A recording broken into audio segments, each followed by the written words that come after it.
حضرت سہیل بن سعد رضی اللہ تعالیٰ عنہ بیان کرتے ہیں، رسول صلی اللہ علیہ وآلہ وسلم نے فرمایا، دو دعائیں رد نہیں کی جاتی، یا فرمایا کم ہی رد کی جاتی ہیں۔ اذان کے وقت کی جانے والی دعا، گھمسان کی لڑائی کے وقت کی جانے والی دعا، اور ایک روایت میں ہے بارش کے وقت کی جانے والی دعا۔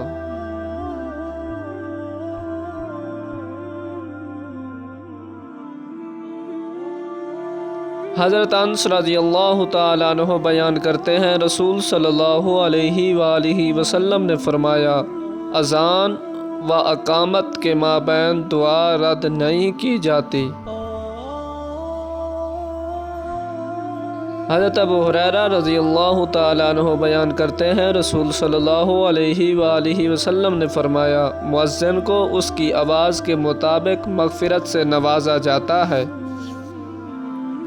ہر خشک و تر اس کے حق میں گواہی دیتی ہے، اور نماز کے لیے آنے والے شخص کے لیے 25 نمازوں کا ثواب لکھا جاتا ہے، اور اس سے 2 نمازوں کے مابین ہونے والے گناہ معاف کر دیے جاتے ہیں۔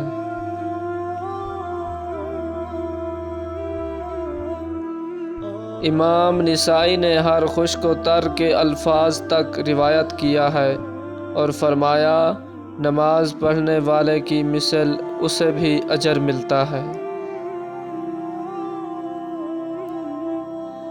حضرت عقبہ بن عامر رضی اللہ تعالیٰ عنہ بیان کرتے ہیں، رسول صلی اللہ علیہ وآلہ وسلم نے فرمایا، تیرا رب پہاڑ کی چوٹی پر بکریاں چرانے والے اس شخص سے خوش ہوتا ہے جو نماز کے لیے اذان کہتا ہے اور نماز پڑھتا ہے۔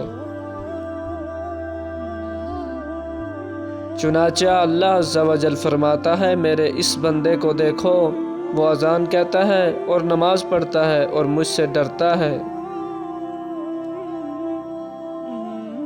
میں نے اپنے بندے کو بخش دیا اور اسے جنت میں داخل فرما دیا۔